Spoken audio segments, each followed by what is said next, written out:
Hello! എല്ലാവർക്കും പുതിയ വീഡിയോയിലേക്ക് സ്വാഗതം. തിരുവാതിരയൊക്കെ വരുമല്ലേ, അപ്പം നമുക്ക് നല്ല അടിപൊളി ഒരു പായസം ഉണ്ടാക്കിയാലോ? ഓണത്തിന് നമ്മളെല്ലാവരും സ്പെഷ്യലായിട്ട് പ്രഥമനും പരിപ്പും അങ്ങനത്തെ പായസമല്ലേ ഉണ്ടാക്കുന്നത്. ഇതൊരു വെറൈറ്റി പായസമാണ്. നമുക്ക് എങ്ങനെയാണ് ഉണ്ടാക്കുന്നത് നോക്കിയാലോ? നല്ല ടേസ്റ്റിയാണ് കേട്ടോ. അധികം ചേരുവകളൊന്നുമില്ല. നമുക്ക് പെട്ടെന്ന് തന്നെ വീട്ടിൽ തന്നെ തയ്യാറാക്കിയെടുക്കാം. നമ്മളാണെങ്കിൽ പരിപ്പും പ്രഥമനും സേമിയയൊക്കെ കൂട്ടി മടുത്തിട്ടുണ്ടാവുമല്ലോ അല്ലേ? അപ്പം ഇതൊരു വെറൈറ്റി ആയിട്ടുള്ളൊരു പഴം വെച്ചിട്ടുള്ളൊരു പായസമാണ്.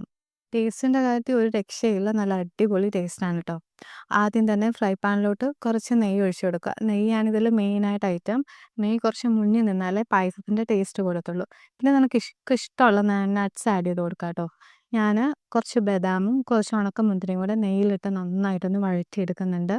കുറേയേറെ ആഡ് ചെയ്യണമെങ്കിൽ അങ്ങനെ ആഡ് ചെയ്യാം. എനിക്ക് അത്രയും ഇഷ്ടമില്ലാത്തത് ഞാൻ കുറച്ചേ ആഡ് ചെയ്യുന്നുള്ളൂ. പിന്നെ അതേ ആ ഫ്രൈ പാനിലോട്ട് കുറച്ച് നെയ്യൂടെ ഒഴിച്ച് കൊടുത്തിട്ട് ഒരു പഴം ഇങ്ങനെ കഷ്ണങ്ങളായിട്ട് മുറിച്ചെടുത്തിട്ട് അതൊന്ന് വഴറ്റിയെടുക്കുന്നുണ്ട്. ആ നെയ്ക്കകത്ത് തന്നെ നമ്മൾ നന്നായിട്ട് അതൊന്ന് വഴറ്റി ഒന്ന് ഉടഞ്ഞ് വരണം. എന്നിട്ട് നമ്മൾ അതിലേക്ക് ഇനി ആഡ് ചെയ്യുന്നത് ഏലക്ക പൊടിച്ചതാണ്.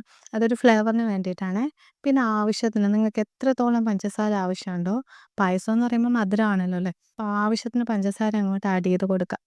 എന്നിട്ട് ആ നെയ്ക്കകത്തിട്ട് തന്നെ നമ്മൾ ആ പഴം നന്നായിട്ടൊന്ന് ഉടച്ചെടുക്കുക. കുറച്ചൊന്ന് വെള്ളം ഒഴിച്ചാൽ പെട്ടെന്ന് വെന്ത് കിട്ടും. എന്നിട്ട് അടച്ച് വെച്ചൊന്ന് വേവിച്ചാൽ പെട്ടെന്ന് ആ ഏത്തയ്ക്ക ഒന്ന് വെന്ത് കിട്ടും കേട്ടോ. എന്നിട്ട് അത് ആ സ്റ്റിക്ക് വെച്ച് തന്നെ നന്നായിട്ടൊന്ന് ഉടച്ചെടുക്കുക. ഉടച്ചെടുക്കുമ്പോൾ തന്നെ നമ്മുടെ സംഭവം റെഡി ആയിട്ടുണ്ട്. അതൊന്ന് നമുക്കൊരു പാത്രത്തിലേക്ക് ഇട്ടിട്ട് മാറ്റി വെക്കാം. നന്നായിട്ട് ഉടഞ്ഞ് വരണം കേട്ടോ. ഒരുപാട് ഉടഞ്ഞില്ലെങ്കിലും കുഴപ്പമില്ല. നമുക്ക് പായസത്തിൻ്റെ കൂടെ കഴിക്കാനുള്ളതല്ലേ. അപ്പോൾ ചെറുതായിട്ടൊന്ന് കഴിക്കുന്ന രീതിയിൽ അധികം ഉടഞ്ഞില്ലെങ്കിലും കുഴപ്പമില്ല. അപ്പോൾ അതൊന്ന് മാറ്റി വെക്കാം. എന്നിട്ട് അതേ ആ നെയ്യ് ഒഴിച്ച ഫ്രൈ പാനിൽ തന്നെ ഒരു കപ്പ് പാല് ഞാൻ ഒഴിച്ച് കൊടുക്കുന്നുണ്ട്. തേങ്ങാപ്പാലല്ല, പശുവിൻ പാലാണ്. എന്നിട്ട് നന്നായിട്ടൊന്ന് തിളച്ച് വരുന്നിടം വരെ നന്നായിട്ട് ഇളക്കി കൊടുക്കുക. പാട ചൂടാതിരിക്കാൻ ഇളക്കാൻ പ്രത്യേകം ശ്രദ്ധിക്കുക. ഇങ്ങനെ പാട ചൂടാതെ ഇളക്കിക്കൊണ്ടേയിരിക്കുക. അല്ലെങ്കിൽ പെട്ടെന്ന് പാട പിടിക്കും. എന്നിട്ട് നമ്മുടെ ചൗവരി ഉണ്ടല്ലോ, ചൗവരി ആ പാലിനകത്തോട്ട് ഒഴിച്ചിട്ടിട്ട് എന്നിട്ട് നന്നായിട്ടൊന്ന് വേവിച്ചെടുക്കുക. ആ ഈ ചൗവരിക്ക് അത്യാവശ്യം വേവുണ്ട്. അപ്പോൾ അതനുസരിച്ച് തീ കൂട്ടിയിട്ടിട്ട് ഒന്ന് വേവിച്ച് അധികം അട പോലെ ആവാതെ ഒരു പരുവത്തിൽ, ഈ ഒരു പരുവത്തിൽ കോരിയെടുക്കുക. അപ്പം നമ്മുടെ ചൗവരിയൊക്കെ നന്നായിട്ട് വെന്ത് വന്നിട്ടുണ്ട്. അതിലൊക്കെ നമ്മൾ നേരത്തെ നെയ്യിൽ വറുത്ത് വെച്ച പഴവും പിന്നെ അതുപോലെ ആ നട്ട്സും ഉണ്ടല്ലോ, അതും കൂടിയിട്ട് നന്നായിട്ടൊന്ന് മിക്സ് ചെയ്ത് ഇളക്കി കൊടുത്ത് എടുത്തു കഴിഞ്ഞാൽ നമ്മുടെ ടേസ്റ്റി ആയിട്ടുള്ളൊരു പായസം റെഡി ആയിട്ടുണ്ട്. ഓണമായാലും വിഷുവായാലും നമുക്കെല്ലാം ഏറ്റവും പ്രിയപ്പെട്ടതാണല്ലോ പായസം. ആ പായസം ഇത്ര ഈസി ആയിട്ട് ഉണ്ടാക്കാൻ പറ്റുകയാണെങ്കിൽ എന്ത് എളുപ്പമായിരിക്കുമല്ലേ. അപ്പോൾ ഇതുപോലെ റെസിപ്പി എല്ലാവരും ഒന്ന് ട്രൈ ചെയ്ത് നോക്കാം കേട്ടോ. പഴം ഉണ്ടെങ്കിൽ ഒന്നും കളയാതെ പെട്ടെന്ന് ഉണ്ടാക്കാൻ പറ്റിയ ഒരു ഈസി പായസം റെസിപ്പിയാണ്. മധുരം എത്രത്തോളം വേണോ അത്രയും ടേസ്റ്റ് കൂടും കേട്ടോ. ഞാൻ മിൽക്ക് മെയ്ഡ് ആഡ് ചെയ്ത് കൊടുക്കുമ്പോഴത്തേക്കും നല്ല വേറൊരു ഫ്ലേവർ കിട്ടും കേട്ടോ. അപ്പോൾ ഈസി ആയിട്ടുള്ളൊരു പായസം നിങ്ങൾക്ക് എല്ലാവർക്കും ഇഷ്ടപ്പെട്ടു എന്ന് വിചാരിക്കുന്നു.